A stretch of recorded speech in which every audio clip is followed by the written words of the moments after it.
she pushed her wayward thoughts away. He had no place in her mind. During her work as a nanny, she'd come into contact with men who thought she was available for extracurricular activities as well as childcare, something that both offended and upset her. These men were married, for one thing, and she never wanted to be that cliché, the nanny who had an affair with her wealthy employer, even if, in this case, he was single. Thank goodness Austin wasn't one of those men. He'd always treated her with distant kindness and respect. "Mia, I missed a nail," Bailey called out, interrupting her thoughts long before Mia had even started prepping dinner. She shook her head and laughed. "Come on over and I'll fix it." Before Bailey could make her way back to the kitchen, the state-of-the-art alarm system beeped, alerting Mia to the fact that Austin, he insisted she call him by his first name or else he'd think she was talking about his father, was home. He walked in through the garage side door as he did every evening he didn't have an assignment that kept him out until odd hours. "Daddy!" Bailey squealed and ran to her father, who scooped her up before she could barrel into him. "What's up, Bailey Button?" he asked, using his nickname for his daughter. She giggled as she always did. "Mia did my nails, see?" She shoved her hand in his face, too close for him to get a good look. He pulled her wrist farther away and studied her purple nails as if they were the most important thing in the world to him, and Mia's heart melted. "Gorgeous," he exclaimed, with more feeling than she'd have thought the man could muster over a manicure. In the short time she'd been here, she'd seen firsthand that he was an amazing father, and Bailey was a lucky girl. Having grown up in foster care, Mia knew how special the father-daughter bond was, or rather, she knew how much she'd missed in not having it. Her father had walked out on her and her mother when she was 2, so she barely remembered him. She'd lost her mom a few years later to cancer, so she knew how fortunate the little girl was to have a dad like Austin.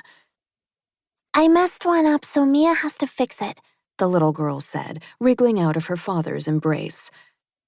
"Come on, Munchkin," Mia called out to her. "Let's fix you. Then I need to get dinner prepped." "I'm going to exercise first, so don't rush," Austin said. Mia nodded. "No worries. It's a stir-fry, so I'll get everything ready and I won't start until you're finished showering," she said, aware of his routine. "Thanks." She busied herself with Bailey's nails and not with thinking about a sweaty Austin working out in his downstairs gym, the muscles flexing as he moved, or his hot body in the shower afterwards. She was the nanny, and that's all she'd ever be. Austin had a long day. He wouldn't call the situation he'd been in a hostage crisis, but it had been damned close. Too close for a man with a child at home. That was for sure.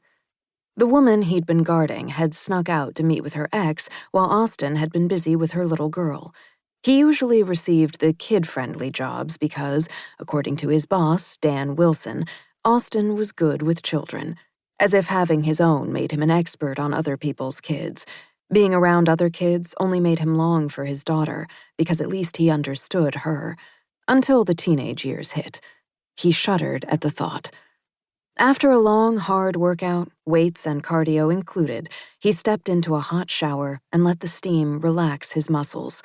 As he washed up and shampooed his hair, his stomach growled, reminding him it was time for dinner, which, of course, reminded him of his daughter's nanny, whose blonde hair was usually in a messy bun looking sexy when she wasn't intending it to be. At the thought of her, his body came to life, and it took all his willpower not to jerk off to the thought of her. He was beyond lucky he'd found his Maya through a reputable service, and she had amazing cooking skills. Add in that Bailey seemed to adore her, and he couldn't mess up a good thing by coming on to the nanny. Before Mia, his parents had been Bailey's caregivers, and although John and Sarah were young and spry, it hadn't been fair to expect them to give up their lives to take care of Austin's child.